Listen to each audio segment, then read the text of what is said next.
خاتون ہیں، بیوہ ہیں اور وہ عمر رسیدہ ہیں، لیکن وہ سود کو اپنے لیے حلال کہتی ہیں کہ وہ ہمارے لیے سود جائز ہے کیونکہ ہمارے پاس کوئی ذریعہ آمدنی نہیں ہے۔ تو اگر وہ خاتون انتقال کر جاتی ہیں تو ان کے جنازے میں شرکت کرنا کیسا ہے، اور ایسی اگر ان کے فاتحہ وغیرہ یا تیجا چالیسواں کیا جائے تو اس میں رشتہ داروں کے شریک ہونے کی کیا صورتحال ہے۔ دیکھیں، میں نے کل ایک لفظ استعمال کیا تھا کہ اگر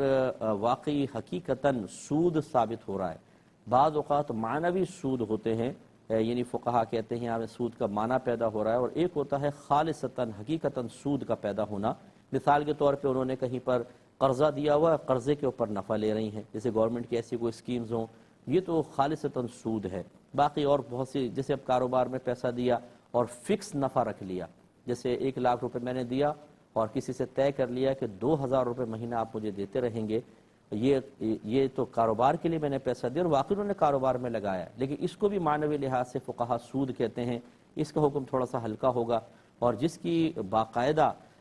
مطلب پہچان، اس کی تعریف اور اس کا ذکر قرآن یا حدیث میں صراحتاً آ گیا، وہ خالصتاً سود ہوتا ہے، حرام قطعی ہوتا ہے، اس میں پھر ارتداد کا حکم ہوتا ہے۔ تو اس لیے پہلے تو یہ تعین کر لی جائے، ہم نے آپ کو اسی لیے مطلب یہ بتایا کہ اگر خالصتاً سود ہے، میں نے یہی لفظ استعمال کیا تھا کل بھی کہ حرام قطعی اگر ہے، واقعی وہ سود ہے، تو پھر یہ کہ مرتدہ کا حکم ہوگا، پھر تو اس کو جائز کہنا۔ تو یہ پہلے تحقیق مزید کر لیجئے۔ اب اگر فرض کر لیجئے کہ واقعی ایسا ہے کہ انہوں نے جو قرآن و حدیث سے صریح سود کی صورت ہے وہی اختیار کی ہوئی ہے اور اس کو وہ حلال اور جائز کہتی ہیں، تو بس پھر تو یہ بہرحال مرتدہ ہے۔ ہو سکتا ہے ان کے رشتہ دار آپ کی بات کو قبول نہ کریں، تو آپ احتیاط کریں، باقی لوگ اگر پڑھ رہے ہیں تو ان کی مرضی ہے۔ اسی طریقے سے ان کی فاتحہ وغیرہ کے لیے یا دعائے مغفرت کے لیے اگر کسی مجلس اور محفل کا اہتمام کیا جائے تو اس میں شرکت نہیں کرنی چاہیے۔ یہ اس لیے ضروری ہے، دیکھیں اگر یہ نہیں کریں گے تو لوگ اس طرح گناہوں پر اور خطاؤں پر دلیر ہوتے رہیں گے۔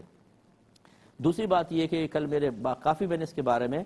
سوچتا رہتا ہوں، مختلف مسائل کے بارے میں گزارش کرتا ہوں سب سے کہ ایسے جو آپ کے خاندان میں کوئی بہن بیوہ ہو جاتی ہیں اور ان کا ذریعہ آمدنی بظاہر نہیں ہوتا اور وہ سود کی طرف بڑھنے پر مجبور ہو جاتی ہیں، تو کیا یہ رشتہ دار جو اطراف میں ہیں، جو لوگ جانتے ہیں، کیا وہ گناہ گار نہیں ہوں گے؟ یقیناً گناہ گار ہوں گے۔ انہوں نے کیوں نہیں خیال کیا ان کا؟ تو اس لیے کوشش یہ کرنی چاہیے ہماری خاندانی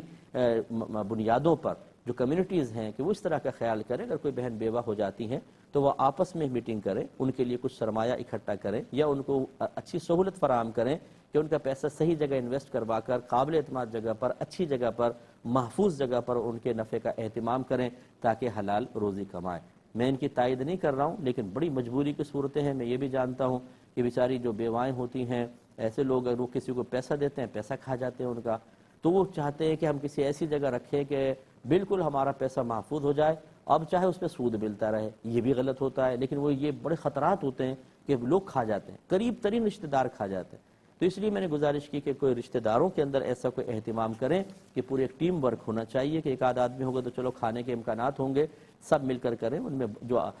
کمیونٹی کے یا آپ کے خاندان کے عمر رسیدہ افراد ہیں ان کو ہیڈ بنا دیا جائے، پیسہ انہی کے پاس ہو، انہی کے اکاؤنٹ کے اندر جمع ہو، سب آپس میں ملا کر ان کی مالی امداد کریں تاکہ اس طرح کی نوبت ہی نہ آئے۔